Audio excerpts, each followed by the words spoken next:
দর্শক দেখছিলাম বিএসপি এর গতকাল আসলে অ্যাওয়ার্ড প্রোগ্রাম ছিল, সেখানে বর্ষসেরা ক্রীড়াবিদ হয়েছেন দৌড়বিদ ইমরানুর এবং সেরা ক্রিকেটার হয়েছেন নাজমুল শান্ত। এ নিয়ে কথা বলতে চাই ঘরোয়া ক্রিকেট নিয়ে, এবং অবভিয়াসলি আইপিএল তো আছেই। আমাদের সাথে এই মুহূর্তে যুক্ত হচ্ছেন বাংলাদেশ স্পোর্টস প্রেস অ্যাসোসিয়েশনের সহসভাপতি সুদীপ্ত আনন্দ এবং ক্রীড়া বিশ্লেষক মাহদুর হাসান শামীম। কেএসআরএম, শেকড় থেকে শিখরে। দুজনকে শুভ সকাল। শুরুতেই সুদীপ্ত আনন্দ, আপনার কাছে আসতে চাই। যে প্রোগ্রামটা, এটা আসলে প্রায় 60 বছর ধরে চলছে, এই একটা প্রোগ্রাম যেখানে গেলে আসলে সব ডিসিপ্লিনের ক্রীড়াবিদদেরকে দেখা যায়, একটা মানে ক্রীড়াঙ্গনের মিলন মেলা বলা যায়। সেখানে এই অনুষ্ঠান নিয়ে আপনার আসলে কি বিশ্লেষণ? সেখানে আপনি সেই সংগঠনটার আপনি সহসভাপতি, এবং একই সাথে যে দেশে আসলে ক্রিকেট সব থেকে জনপ্রিয়, সেখানে ক্রিকেটারকে পেছনে ফেলে দৌড়বিদ এগিয়ে চলেছে, এটাকে কীভাবে দেখছেন? ধন্যবাদ আপনাকে। আসলে এই আমাদের বিএসপি এর এই অ্যাওয়ার্ড প্রোগ্রামটা আমরা 1964 সাল থেকে শুরু করেছি। এটা শামীম ভাই আছেন আমাদের সাথে, উনি আমাদের সিনিয়র মেম্বার। উনি আমার চেয়েও আরো অনেক আগে থেকে বলতে পারবেন যে উনি দেখে এসেছেন। তো এইটার যেই গ্রহণযোগ্যতা বা এই গুরুত্ব ক্রীড়াঙ্গনে, এটা আসলে আমাদের ক্রীড়াঙ্গনের সকল ক্রীড়াবিদ বা ক্রীড়া সংশ্লিষ্ট যারা আছেন তাদের সাথে কথা বললেই আসলে বোঝা যাবে যে আমাদের এটার কতটা গুরুত্ব। দেশের জন্মের আগে থেকে এই পুরস্কারটা আমাদের সংগঠন দিয়ে আসছে, এবং ওই ন্যাশনাল অ্যাওয়ার্ডেরও আগে থেকে আমরা এই পুরস্কারটা দিয়ে আসছি। তো যাই হোক, মানে সারা বিশ্ব জুড়েই জার্নালিস্টদের পুরস্কারের একটা আলাদা গুরুত্ব থাকে। তো এই ধারাবাহিকতায় আমরা এটা করে আসছি, এবং আমরা বলতে পারি যে আমরা খুব গর্ব নিয়ে বলতে পারি যে আমাদের এই পুরস্কারটা সারা ক্রীড়াঙ্গনেই আসলে অনেক বেশি গুরুত্ব বহন করে। তো এবারে যে পুরস্কারটা আমরা দিয়েছি, আমরা 16টা ক্যাটাগরিতে এবার 18টা পুরস্কার দেওয়া হয়েছে। এর মধ্যে sports person of the year সবচেয়ে বড় পুরস্কার, যেটা বর্ষসেরা ক্রীড়াবিদ, 3জন মনোনয়ন ছিল। শান্ত ছিলেন ক্রিকেট থেকে, ফুটবল থেকে রাকিব ছিলেন, এবং ইমরানুর ছিলেন ট্র্যাক অ্যান্ড ফিল্ড থেকে। তো আমরা 2023 সালের পারফরমেন্সের ভিত্তিতে আসলে এটা দিয়েছি। 3জনের পারফরমেন্সে যদি আমরা তাকাই, 3জনই আউটস্ট্যান্ডিং পারফরমেন্স করেছে। কিন্তু আসলে ইমরান যে এটা করেছে, এটা আসলে গত কয়েক বছরে বা অ্যাথলেটিক্স বা ট্র্যাক অ্যান্ড ফিল্ডের ইতিহাসে এত বড় ঘটনা আসলে খুব বেশি ঘটেনি। ও এশিয়ান লেভেলে আসলে এশিয়ান ইনডোরে হচ্ছে 60 মিটারে গোল্ড জিতেছে।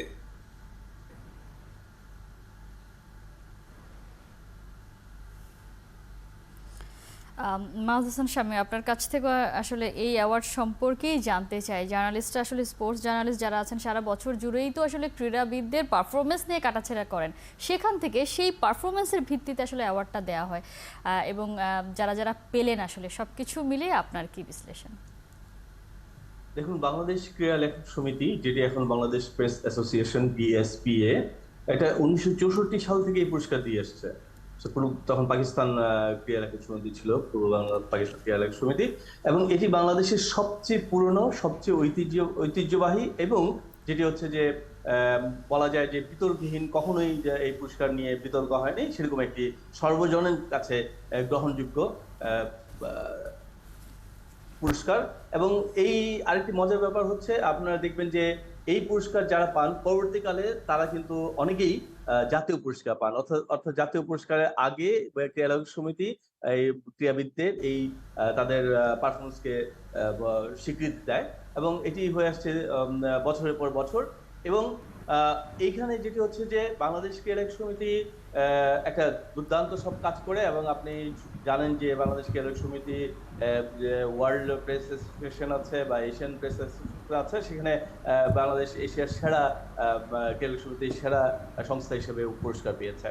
এবং এটি গর্ব করার মতো একটি পুরস্কার। আমার মনে হয় যে ক্রীড়াবিদরা সবাই এই পুরস্কার, যেই পুরস্কার পান তিনি এটি অত্যন্ত গর্বের সঙ্গে সেটি গ্রহণ করেন। এবং এই পুরস্কারটি দিতে গিয়ে বাংলাদেশ ক্রীড়া সমিতি বিচারকরা অত্যন্ত সূক্ষ্মভাবে বছরের তাদের পারফরমেন্স গুলো বিবেচনা করে থাকেন, এবং এখানে সব ধরনের ক্রীড়াবিদদেরকে সম্মানিত করা হয়। এই যে বলা হলো যে 16টি ক্যাটাগরিতে 18টি পুরস্কার দেওয়া হয়েছে। এই পুরস্কারটি আমাদের বাংলাদেশের ক্রীড়াঙ্গনের ক্ষেত্রে ক্রীড়া পুরস্কারের ক্ষেত্রে মানে আমি মনে করি যে একটি মানে আইকনিক পুরস্কার। বাংলাদেশের যত মেধাবী ক্রীড়াবিদ আছেন, যত স্টার আছেন দেশীয় এবং আন্তর্জাতিক অঙ্গনে যারা ভালো করেছেন, তারা সবাই কিন্তু এই পুরস্কারটি তাদের কেরিয়ারে কখনো না কখনো পেয়েছেন। আপনি যদি পুরস্কার অনুষ্ঠানে যান কখনো, কেউ যদি গিয়ে থাকেন, তাহলে দেখবেন যে এটি একটি বাংলাদেশি ক্রীড়াঙ্গনের এক মেলায় পরিণত হয় এবং যা পুরনো নতুন এবং সম্ভাবনা আগামী সব ক্রীড়াবিদ, সংগঠক এবং ক্রীড়াঙ্গনের সাথে সংশ্লিষ্টরা এখানে কিন্তু সমবেত হন। এটি আমাদের দেশের জন্য একটি অত্যন্ত গৌরবজনক ইভেন্ট। আমি বলবো ক্রীড়া ক্ষেত্রে অত্যন্ত গৌরবজনক। নিশ্চয়ই। সুদীপ্ত আনন্দ, একটা হতাশা থেকে আসলে জিজ্ঞাসা করা, জানতে চাওয়া, 2022-এ সেরা ক্রীড়াবিদ হয়েছিলেন লিটন কুমার দাস, 2023-এ এসে তাকে আসলে খুঁজে পাওয়া যায়নি, মানে তিনি অফ ফর্মে চলে গেছেন। এবার শান্ত পেয়েছেন, তাকে নিয়েও আসলে শঙ্কা জেগেছে। মানে কেন এমন হয়? আমাদের দেশের ক্রিকেটার বলি, যে কোনো অ্যাথলিটই বলি না কেন, পারফরমেন্সের ধারাবাহিকতা কেন আসলে থাকে না, বা লম্বা সময় কেন ক্যারি করতে পারে না? আচ্ছা, আমরা কিন্তু আসলে আমরা যারা ক্রীড়া সাংবাদিক, আমরা এই পুরস্কারটা দিই আসলে ক্রীড়াবিদদের ইন্সপায়ার করার জন্যই। তো দেখুন, আমরা শুধু ক্রিকেট বা ফুটবল নয়, আমরা কিন্তু বাংলাদেশের ক্রীড়াঙ্গনের সব খেলাকেই কম বেশি আমরা চেষ্টা করি হচ্ছে ইন্সপায়ার করার জন্য। তো এখানে যেটা বললেন যে লিটন কুমার দাস আমাদের পুরস্কার বর্ষসেরা ক্রীড়াবিদ হয়েছে, কিন্তু পরের বার এবার আর পারছে না। এবার তো কিন্তু আবার এটার ব্যতিক্রম আছে। এইবার যিনি বর্ষসেরা ক্রীড়াবিদ হলেন এনামুর রহমান, সে কিন্তু গত বছরের বর্ষসেরা ট্র্যাক এন্ড ফিল্ডের বর্ষসেরা অ্যাথলেট হয়েছে। তো সুতরাং গতবার হয়েছিল বর্ষসেরা অ্যাথলেট, এবার কিন্তু বর্ষসেরা ক্রীড়াবিদ হয়েছে, সবাইকে ছাড়িয়ে গেছে। তো এখানে কিন্তু ব্যতিক্রমটাও আছে। আসলে বিষয়টা হচ্ছে আপনার ফর্মটা তো আসলে টেম্পোরারি, এটা আমরা জানি। ফর্মটা টেম্পোরারি, কিন্তু আপনার ক্লাসটাই হচ্ছে থেকে যায়। আমরা বিশ্বাস করি লিটনও ফিরে আসবে তার ফর্মে এবং দেশের জন্য সে ভালো করবে। আর শান্তর বিষয়টা বলি, গত 2023 সালটা ওর জন্য আসলে খুবই বিটার এন্ড সুইট গিয়েছে। ও দুর্দান্ত পারফরমেন্স করেছে ব্যাট হাতে এবং অনেক সমালোচনার জবাবও দিয়েছে, এবং সে একই সাথে খুব প্রেশার সিচুয়েশনে বাংলাদেশ টিমের ক্যাপ্টেন্সি নিতে বাধ্য হয়েছে। তো সুতরাং সব মিলিয়ে আসলে শান্তর বিষয়টা একেবারে রূপকথার মতন মনে হয়েছে 2023 সালটা। তো আমার মনে হয় যে ও যেভাবে খেলছে এবং এখন 3 ফরম্যাটে দেশকে ক্যাপ্টেন্সি করছে, সামনে থেকেই ও ব্যাট হাতে এবং ক্যাপ্টেন হিসেবে নেতৃত্ব দেবে সামনে। নিশ্চয়ই, সে প্রত্যাশা আমাদের আসলে প্রত্যেকেরই আছে। এবং আপনি যেটা বলছিলেন যে শান্ত আসলে যে সিচুয়েশনকে ওভারকাম করে এখন আসলে এই পজিশনে দাঁড়িয়ে আছে, তিনি আসলে ওয়েল ডিজার্ভিং আসলে এই অ্যাওয়ার্ডটার জন্য। মাহফুজ হাসান শামীম, আপনার কাছ থেকে একটু, ঢাকা প্রিমিয়ার লিগ শুরু হচ্ছে আজকে থেকে, সুপার 6 কালকে থেকে শুরু হবে আসলে রেলিগেশন রাউন্ড। প্রচণ্ড গরম, হিট ওয়েভ, স্কুল কলেজ সব কিছু বন্ধ, মানে বাইরে স্বাভাবিকভাবে হাঁটাটাই যেখানে কষ্ট, সেখানে আসলে ডিপিএল খেলতে হচ্ছে। ক্যাজুয়ালের একটা ব্যাপার তো আসলে থাকেই। আমার প্রশ্নটা হচ্ছে আপনার কাছে যে আসলে এই গরমেই খেলতে হয়, গেল বছরও আমরা আসলে এটা নিয়ে আলোচনা করেছি যে গরমে খেলতে হচ্ছে, সেই জায়গাটায় আসলে ফিটনেস ধরে রাখা, ইনজুরি প্রোন আমাদের ক্রিকেটাররা, সেটাও আমরা জানি। সব কিছু মিলিয়ে আসলে ম্যানেজমেন্টটা কিভাবে করবে? না, এখানে আসলে ম্যানেজমেন্টটা খুবই টাফ। এখন যে সময়টা চলছে, হিট অ্যালার্ট দেশে আছে এবং টেম্পারেচার প্রায় 40 ডিগ্রির উপরে। ঢাকায় প্রায় রেগুলার ব্যাপার হচ্ছে 38 তো আছেই। সেই ক্ষেত্রে গতবারও যেটি হয়েছে, সেখান থেকে আসলে আমাদের এই সময়টা একটু শিডিউল করা যায় কিনা অন্যভাবে। এবার তো সম্ভব না, আগামীবার বা অন্যতে এটা কিন্তু ভাবার সময়, কারণ এই সময়টাতে প্রচন্ড গরম পড়ে এবং এখন যে অবস্থা আছে সেখানে আসলে এটা শেষ করতে হবে নির্দিষ্ট সময়ের মধ্যে। কিন্তু আমি মনে করি যে এটা সামনে বিশ্বকাপে যে প্লেয়াররা আছেন তাদের জন্য এটা খুবই রিস্কি সময়, কারণ এত গরমে খেলা, 50 ওভারের ম্যাচ, তাও খেলা, সেটি কিন্তু মানে যে কোনো মুহূর্তে যে কেউ ইনজুরিতে পড়তে পারেন এবং আপনি দেখবেন যে স্বাভাবিকভাবে আমাদের চলাফেরাটাই এখন কঠিন হয়ে দাঁড়িয়েছে। স্কুল কলেজ সব বন্ধ হয়েছে, সেখানে সকাল 9টা থেকে বিকাল 5টা পর্যন্ত প্লেয়াররা এইরকম একটি মানে গরমের মধ্যে খেলবে, এটা কিন্তু আমাদের কাছে খুবই আশঙ্কাজনক মনে হচ্ছে। আমি মনে করি এই ক্ষেত্রে বিশ্বকাপে যারা খেলবেন তাদেরকে আসলে আমার মনে হয় বোধহয় বাদ দেওয়াটাই ভালো হবে। এই মানে ম্যাচগুলোতে তারা যাতে রেস্টে থাকেন বা কম ওয়ার্কলোড নিতে হয় সেই ধরনের চিন্তা ভাবনা করতে হবে। তা না হলে কিন্তু বিশেষ করে আমাদের পেসাররা তারা ইনজুরি প্রবণ, এবং এই গরমের মধ্যে যেভাবে সোয়েটিং হয়, যেভাবে গরমটা সামলাতে হবে, সেক্ষেত্রে ইনজুরি সমস্যা কিন্তু মানে সেই ঝুঁকি রয়েই যাচ্ছে। সুদীপ্ত আনন্দ, হিট স্ট্রোকের সম্ভাবনাও তো আসলে উড়িয়ে দেওয়া যাচ্ছে না, মানে যায় না। প্রত্যেকে আসলে বলছে সবার কাছে যেন পানি থাকে, যথাযথ পানি পান করা, ছায়াতে থাকা, কিন্তু ক্রিকেটাররা তো আসলে সেটা পারবেন না, তাদেরকে তো খেলতেই হচ্ছে। যদিও রেস্টের সুযোগ রাখা হয়েছে, তারপরেও আপনি আসলে কতটা ঝুঁকিপূর্ণ মনে করছেন?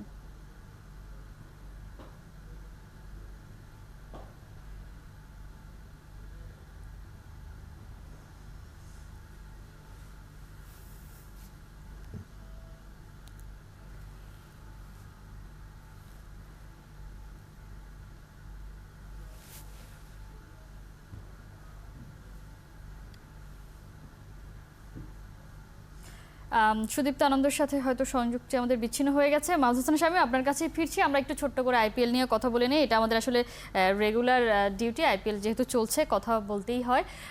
গতকাল কলকাতার ম্যাচ দেখছিলাম, দুর্দান্ত একটা খেলা হয়েছে। আরসিবি, তার নাম হয়ে গেছে আসলে হারসিবি, তারা আসলে জিততে ভুলে গেছে। অন্যদিকে কলকাতার মিচেল স্টার্ক, তিনি যেইভাবে আসলে পারফর্ম করছেন মনে হচ্ছে যে প্রতিপক্ষের প্লেয়ারের জন্য খেলছেন। গতকাল আসলে লাস্ট ওভারটা যে কোনো কিছুই হয়ে যেতে পারতো, যদিও ফাইনালে কলকাতা জিতে নিয়েছে। সব কিছু মিলিয়ে এই ম্যাচটা নিয়ে আপনার কি বিশ্লেষণ? ম্যাচটা আমি বলবো যে মানে কেকেআর জিতেছে 1 রানে, কিন্তু ম্যাচটা কিন্তু আসলে মানে হারিয়ে দিচ্ছিলেন মিচেল স্টার্ক। কারণ হচ্ছে যে লাস্ট ওভারে যখন সম্ভবত 21 রান দরকার ছিল, সেটা তিনি আসলে ডিফেন্ড করতে পারছেন। সেখানে তিনি 3টে 6 খেয়েছেন এবং একটা 2টা উইকেট পেয়েছেন, কিন্তু সেখানে 18-19 রান উনি দিয়ে দিয়েছেন।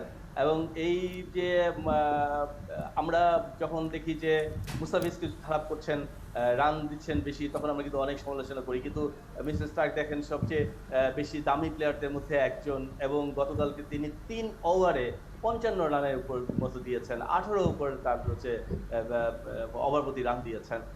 ফলে কেকেআর কালকে আমি বলবো যে লাকিলি তারা এইটা সার্ভাইভ করে গেছে, 1 রানে ম্যাচটা জিতেছে। এই জায়গাটাই আসলে মাহফুজ হাসান শামীম একটু যদি জানতে চাই, যদি আমাদের দেশের ক্রিকেটার হতো কিংবা শ্রীলঙ্কান হতো বা অন্য কোনো দেশের ক্রিকেটার হতো, তারা এমন পারফর্ম করছে রেগুলার ডিউটিতে, তখন কি আসলে তাকে ম্যাচের পর ম্যাচ খেলানো হতো কিনা? না, তাকে আসলে ম্যাচের পর ম্যাচ খেলানো তো হতোই না, এবং সমালোচনা যেটা হতো দেশে এবং ভারতীয় মিডিয়ায়, সেটা আসলে ভয়াবহ রকম সমালোচনা হতো। কিন্তু এখন যেটি হচ্ছে যে তাকে এত 25 কোটি টাকা 25 কোটি রুপি দিয়ে কেনা হয়েছে, এখন হয়তো কেকেআর যেটা হচ্ছে যে তাকে গিলতেও পারছে না, ফেলতেও পারছে না, এরকম হয়তো একটা সিচুয়েশন। এবং তার যে মানে অতীত ব্যাকগ্রাউন্ড সেটি ডেফিনেটলি ভালো, যে কারণেই তিনি এই সুযোগ মানে পেয়েছেন। কিন্তু এই মুহূর্তে মানে এবারে আইপিএল তিনি একেবারেই ফর্মহীন, এবং প্রচুর রান দিচ্ছেন, প্রতিটি ম্যাচে রান দিচ্ছেন, এবং কেকেআরকে হারাতেও মানে উনি মানে একেবারে হারের মুখে ঠেলে দিচ্ছেন, এরকম অবস্থা হয়েছে। ফলে যেটি হচ্ছে যে অস্ট্রেলিয়ান প্লেয়ার বলেই হতো, এবং এই ধরনের তারকা প্লেয়ার বলে হয়তো তাকে ঠিক ওইভাবে সমালোচনা করা হচ্ছে। কিন্তু আপনি যেটা বললেন যে ভারতীয় বা বাংলাদেশি বা শ্রীলঙ্কান প্লেয়ার হলে যে ধরনের পরিস্থিতির মুখোমুখি হতো, সেটি হচ্ছে না। এবং দল তাকে নিয়ে এখনো দেখছে যে দেখা যাক তাদিকে কিছু হয় কিনা, কিন্তু উনি হয়তো নিজেও বুঝছেন যে আর আসলে এবার তার মানে না, আমরা ম্যাক্সওয়েলকে দেখেছি, তিনি আসলে পারফর্ম করতে পারছেন না, বেশ ফ্রাস্ট্রেটেড, কিন্তু মিচেল স্টার্ককে দেখে কিন্তু ওরকম আসলে মনে হচ্ছে না। বা তাকে আসলে গতকাল শ্রেয়াস আয়ারও বলছিলেন যে তিনি আসলে ভালো বল করেছেন, এরকম আসলে বলছে। খুব ছোট্ট করে আরসিবি সম্পর্কে জানতে চাইবো, এই দলটার আসলে প্রবলেমটা কোথায়, কেন তারা জিততে পারছে না? আমার মনে হয় যে এটা হচ্ছে তাদের টিমের মধ্যে সমস্যাটা, সেই সমস্যাটার কারণেই হয়তো এই মানে তারা রানের মধ্যে নেই, মানে জেতার ফ্লোতে নেই। এবং আপনি দেখবেন যে একটা টিমে যখন বন্ডিংটা ভালো হয়, তাদের ড্রেসিং রুমটা যখন ভালো হয়, তখন কিন্তু তারা মাঠেও পারফর্ম করতে পারে। আমার মনে হয় এখানে একটি বড় সমস্যা হতে পারে আসলে, যেখানে আসলে আমরা সবসময় বলে থাকি যে খেলা যতটা না মাঠের খেলা ততটা আসলে সাইকোলজিক্যাল, সেই জায়গায় হয়তো কোনো একটা ব্যারিয়ার কাজ করছে। দেখা যাক, আসলে আইপিএল তো আমরা প্রত্যেকে এনজয় করছি। মাহমুদ হাসান সাহেব, অসংখ্য ধন্যবাদ এতক্ষণ আমাদেরকে সময় দেওয়ার জন্য। দর্শক, আমরা কথা বলছিলাম বিএসপি এর অ্যাওয়ার্ড নিয়ে, দেশের ক্রিকেট নিয়ে, আইপিএল নিয়ে। আমাদের সাথে আলোচনা এতক্ষণ যুক্ত ছিলেন বাংলাদেশ স্পোর্টস প্রেস অ্যাসোসিয়েশনের সহ সভাপতি সুদীপ্ত আনন্দ এবং ক্রীড়া বিশ্লেষক মাহমুদ হাসান শামীম।